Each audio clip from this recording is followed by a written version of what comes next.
Okay, dear viewer, many thanks to you for joining us on your favorite program, The Arena, on Aneke television. Arena is where we meet to take on issues and matters in society. We bring it raw, the way it is. Yes, of course, we host analysts and guests who come to offer their thoughts and opinions on these issues just to keep you, the viewer, properly informed, properly intimated with the goings on over issues in society. My name is Chris and we welcome you on board today's edition of the program. Yes, I don't know how much you know about the developments in the internal revenue generation service in Enugu State, especially for the past 2 years. Well, if you do, you may need to know better. If you don't, you may need to get informed then.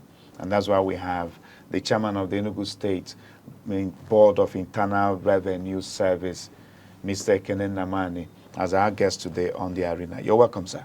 Thank you very much. All right, so sit back as we unveil our discussions. We want to take a look. We're going to be taking a holistic look at the 2 years of this administration in Enugu State. How far, how well so far with internal revenue generation and service.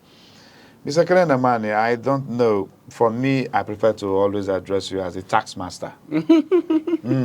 Taxman. Taxman. Yeah, well, you heard that from him. So talk to us, sir. How has the journey been? I know it's not been an easy, smooth ride, you know. Back in the days, as young as we were, in the villages, they'll say, and the tax are behind, everybody will be on the run. So how has it been? How has the journey, the experience been? It's been tough, but I never expected it to be an easy ride. And nobody should expect it to be an easy ride. Generating revenue for a state is actually a very tough job. Tough job in the sense that our society requires some level of exposure and enlightenment. We have a problem of the chicken and the egg, which one comes first? So the society has lost a lot of trust in government over the years. And that's because government has really not been doing too well for the people. Government has done their own bit. So, but because of this loss of trust and the deficit that follows it, the people expect the government, if you want us to pay tax, let us see what you have done before we pay. So where's the money going to be coming The from? government is saying, where are we going to get the money to do it for you to see? So you need to pay, hold us accountable, let us utilize the fund for your delight. So it's actually neither here or there. That is where we'll have issues. And again, we've had governments in the past who have said, let our people, don't suffer them, let them not pay tax. Let people not pay tax. How? So, but this has lasted over decades. People never pay tax, especially in the informal sector, where you know that that is the mainstay of our economy in the southeastern Nigeria. We are business people. We don't have much of Oluibo here. Our people are in the market, selling on daily basis, making money, feeding their family, making money to build houses in the villages and even in the city, making money to support burials and the bancos and the birthdays. So these are where our people make money. Again, government has not actually done much in terms of unified identity. Unified identity. People don't. What's that supposed to mean now? What it's supposed to mean is that, take for instance, you enter UK today. If a child is born in UK today, he has an identity. That is the identity you carry till you die. So if you enter secondary school, you know when you enter secondary school. If you enter university, it's you. Nothing is changing. So if you have bank account, the same ID.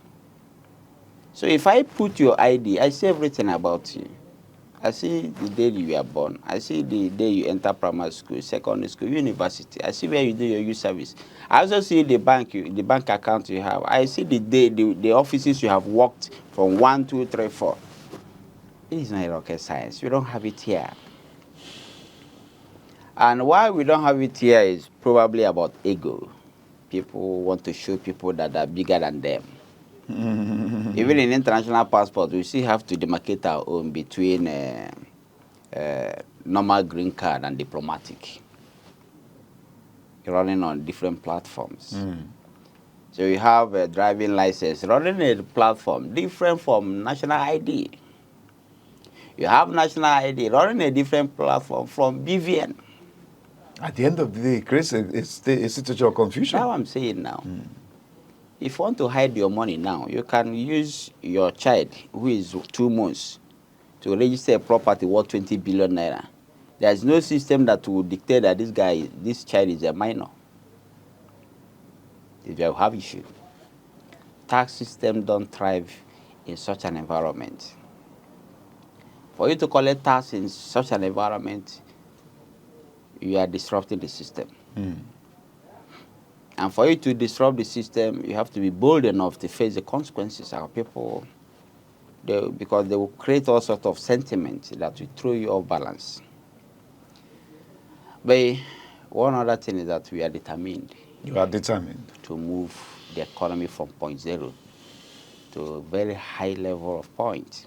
Well, And the governor is stopping at nothing to make Enugu an enviable state in committee of states in Africa. That target is what we will be looking at next, because your principal, the governor, Dr. Peter Nubisimba, on assumption of office, made in the Enugu to understand that tomorrow is actually here. Yeah. And in our analysis of that slogan, we come to understand that everybody wishes that tomorrow will be better than today. So now he's of the opinion that let's not wish for tomorrow to be better than today. Let that tomorrow become today. Yes. And then again, we are aware of the fact that he set a very huge task of moving the economy of the state from around $4 billion where he met it, and then to a whooping sum of $30 billion. billion. Possible. How is that achievable? We've been looking at the possibility, the chances, and each time I look at you, you're quite a young man, and I begin to sympathize with you, because How? that will be mounting a lot of pressures on your shoulders. No. How achievable is that mark from $4 billion to $33 billion? The $30 billion economy we are working on, and which is very much achievable, is not in terms of revenue, it's in GDP. Yeah. So, and when we talk about GDP, we are talking about the value of the economy, not just the revenue you will be able to collect, but the value of the economy. That said, to achieve the $30 billion economy, there is a roadmap. The roadmap is, let's have our environment secured so that investors can come. Let's have our roads paved so that people will see our state as a convenient environment. Let's have water recirculate to the last mine. Let's revamp our moribund companies and entities. Let's do land banking. Let's bring our people back home to Enugu, the home, our cool city state. Let's bring our people home. Let's make the people who had jackpot come back to see why they should come back to Enugu. Let's have investors come as a consortium to come and invest their money here in Enugu. Let's make Enugu a hub of tourism. So, for these things to happen, for us to do that, we have to set out to establish command and control. That's what the governor has done. Command and control will make Enugu safe, have DRS, have them properly trained, have them report to governor directly, remove them from encumbrances of bureaucratic bottleneck in the hierarchy of the police. Then the command and control center should be able to see clearly what happens within Enugu and its environs. So you guarantee that people can move morning, afternoon, night, midnight, early morning, and go to work and come back. That done, we need to construct roads, 10,000 kilometers of roads. How do we do that? It can be done by mere wishes. The government has to spend money, build one of the best asphalt plants in the country. So we don't need to wait for other asphalt plants to produce before we lay asphalt on our roads. Government built it. Then you see asphalt being laid. Government also declared 0 potholes. Government now go into creating suburban roads, such as the road from Amechi to Bawamankani came to Bolafo. Just crossing about 3 different local government Just areas. make it a hub. When that road is constructed, you begin to see CNG service stations, you begin to see petroleum stations, you begin to see farmers coming into that area, you begin to see housing estates springing up in that axis. Then create another road from Amechi Road to Amagunze, from Amagunze to Ihuokpara, from Ihuokpara to Nara, from Nara to Mbrubu, Nenwe, join it. Then get to Nkerefi, join Nkerefi, get to the boundary. Then link our state. From 9th mile, let's go to Ezago axis, take it. Can we take it and get to Umulokpa, that's in Uzuwani. Go Uzuwani. Then can we dualize from Abakpa or Penox, dualize it to get to P, make that place a hub. Crossing from Enugu, its local government to because make it a dual carriage. Then create a hub in that arena. Peace University, Maduka University has done massively there. So can we give it a support? Can we give it a hub? Can we make that place thrive? Can we create some housing estate at high rising that make that place a thriving place, that somebody who lives in Nsukka does not need to come and look for a house here in Enugu to work here in Enugu? Then build say what we call the transport terminal that enable transportation become efficient in Enugu, that somebody can live in Oka and come to Enugu and work and still go back to Oka. Somebody can live in Nenwe, work and go back. Somebody can live in Nsukka, Obola for Ogurute, work and still go back. Must you live here in Enugu? Let's create an environment that can be compared to a beautiful city of Dubai. Beautiful plans. Let's get New Enugu Mr. Let's have a high rise. Quite beautiful plans, beautiful Can plans. we decongest our urban slums in the city and make them high rising? That $30 billion economy is not a rocket science. Okay, now relating that target now of $30 billion, we are grateful you've been able to clarify instances, the projections of government, where government is actually looking at placing Enugu in the next possible few years. Yeah. But then how does all of these relate to internal generated revenue in the state? Everything because it begins to look like, from some quarters, a lot of people don't like you. They don't like you because from some quarters they feel like Okwamakonya. People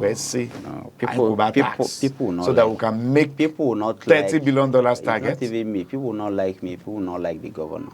Okay, I want to bring the part of the government, the governor at the end of this, but I wanted to bring that part at the end. What happens is that you don't expect admiration.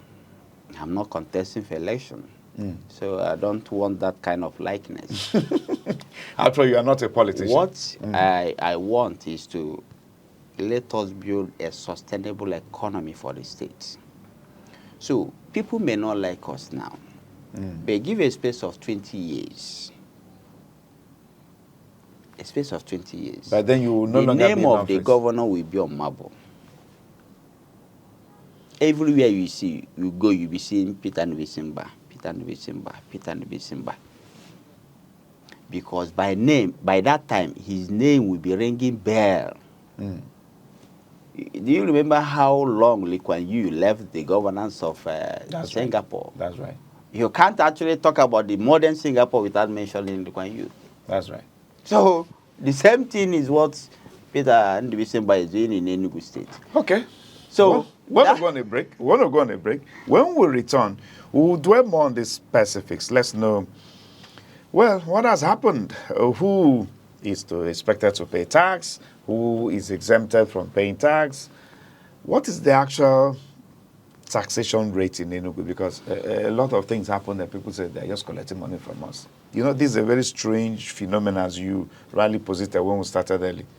And people are not used to paying tax because governments in the past neglected that part so that you don't hold them accountable. But for your government now to be bold enough to say, no, we need to do this. Let's know the specifics when we return from this short break. So please stay with us. Dear viewers, stay with us. Don't go. We'll be right back.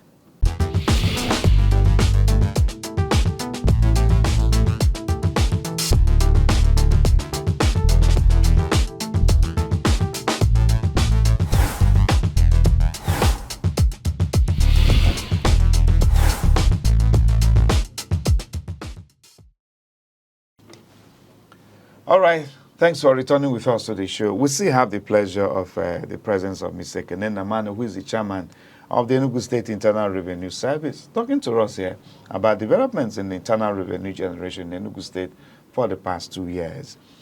So, Mr. Namani, let's get down to the specifics. This is the first time we are seeing revenue drive around taxation in Enugu State. Take this direction it has taken so far. So talk to us. Who is to pay tax in Enugu? Or who has been paying tax? Who is expected to pay tax in Enugu? Who is exempted from paying tax? In accordance with the tax law, anybody that makes income beyond the threshold has to pay tax. What's the threshold? The threshold is 70,000 naira per month. That's what the tax law says. Okay, which is the minimum wage. The tax law in accordance with Finance Act 2021 says that those who earn minimum wage should not pay tax. Okay. A minimum wage in Nigeria is 70,000 naira. So whoever that earns that level of money should not pay tax. Is exempted from paying tax. Yes, but remember, when you talk about tax, there is a difference between tax and levies. Okay. Because there are levies such as ESOMA. There is no law that forbids anybody from paying ESOMA levy because you are bringing refuse from your house on a daily basis and government is managing it. There is no law that says you should not pay business premise renewal. There is no law that says that. So there's no law that says that if you have a somebody you should not pay for it. So these are there are levies, there are taxes. So we need to separate. That's good. All of them are called revenue. So, but in tax law, they say 70,000 and below should not pay tax. Okay. So, if you know you earn income above 70,000 naira a month, be ready to pay tax. So, for those who don't earn such income, they pay what we call levies.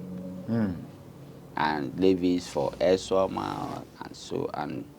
So, that's what we do. In Enugu State, you also find out that almost everybody is supposed to pay. Almost everybody. Everybody is supposed to pay. One would say 70,000 naira above. This is strictly for the formal sector. What about the informal sector? The informal sector, the law did not separate it. Okay. The only thing is that the informal sector is hard to track because you can't see their money.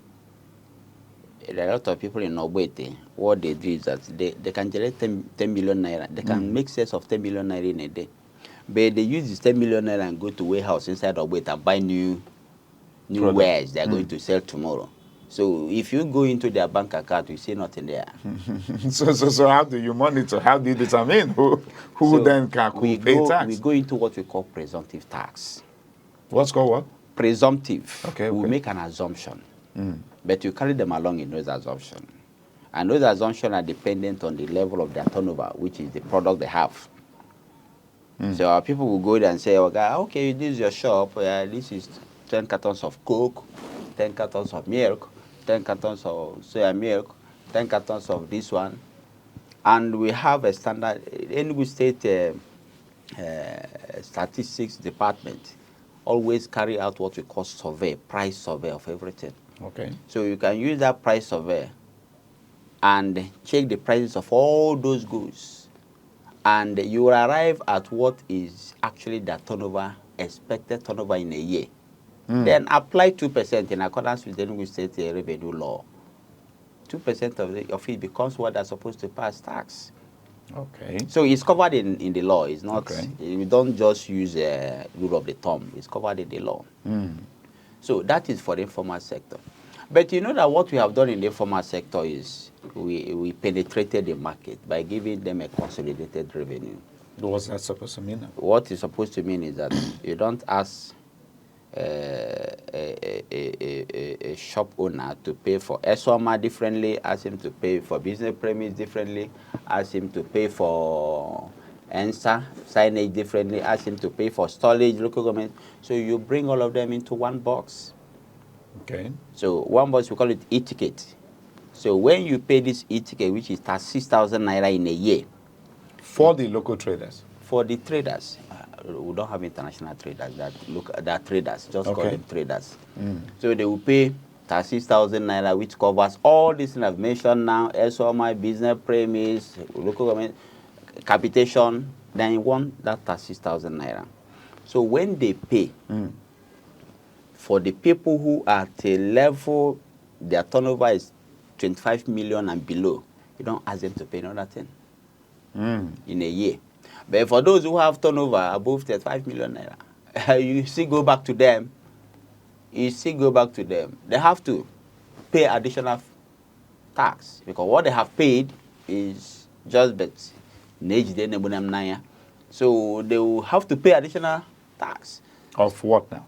No, it's now dependent. Okay, it's dependent. It's no longer uniform. It's not fixed. It's no longer fixed. Okay. It's now dependent. Okay. But what we have done in that informal sector is that we have been able to push away the non-state actors. Formally, if you go to Oboit, you see everybody put receipt. Let's call them the local name, the street name of Agboro.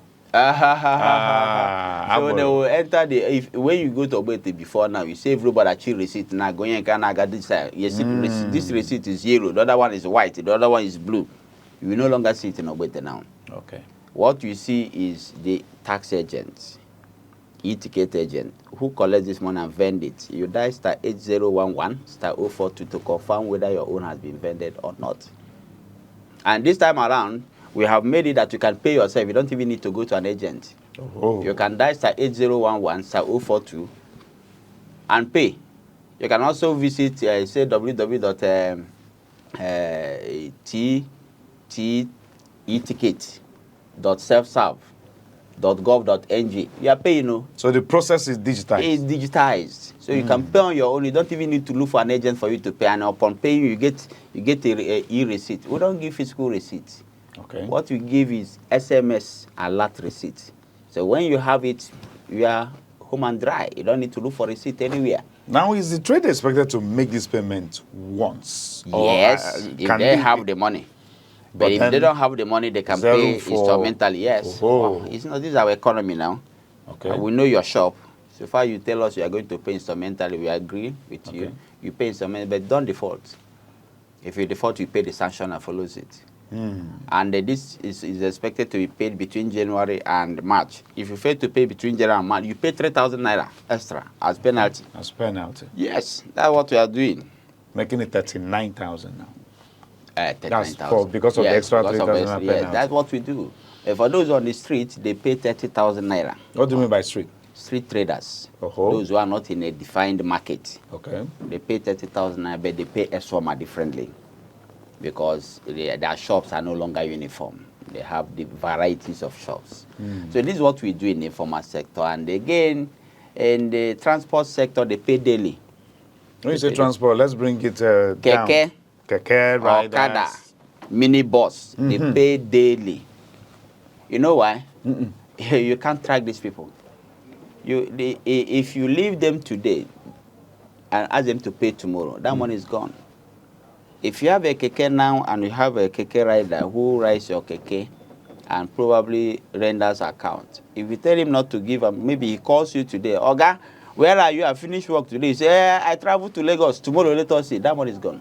You won't get it again. Okay, So it's they on a pay daily. How So- much are they expected to pay? No, the least is Okada. They pay 400 naira 400 a daily? a day. And this 400 naira they pay is also encompassing, including their union dues. So the union no longer collects. So we collect on behalf of everybody, and the technology split it, and everybody gets their money. Oh, beautiful. So that is what we've done. So the transport sector includes union dues. Okay, before we get the signals to round off, I don't know, there is this part that is beginning to raise dust in society. We are media and we monitor the pulse there. They say you also collect tax from even the wheelbarrow pushers, the Why would they? vegetable sellers. Why would they pay? Aren't these ones supposed to be considered as the lower of the lows, How who do you should be money? exempted from tax? How do you say that? Let me just say you. Go ahead, sir. I'm just coming from a section now where somebody was shouting, "Hey, Naman, you collect money from barrel pushers." Ah, I said, okay, yes, we do. We do. The tax law says people who earn 70,000 should not pay. A barrel pusher earns more than that in a month. We have done surveys, repeated the surveys, call an independent person to do the survey.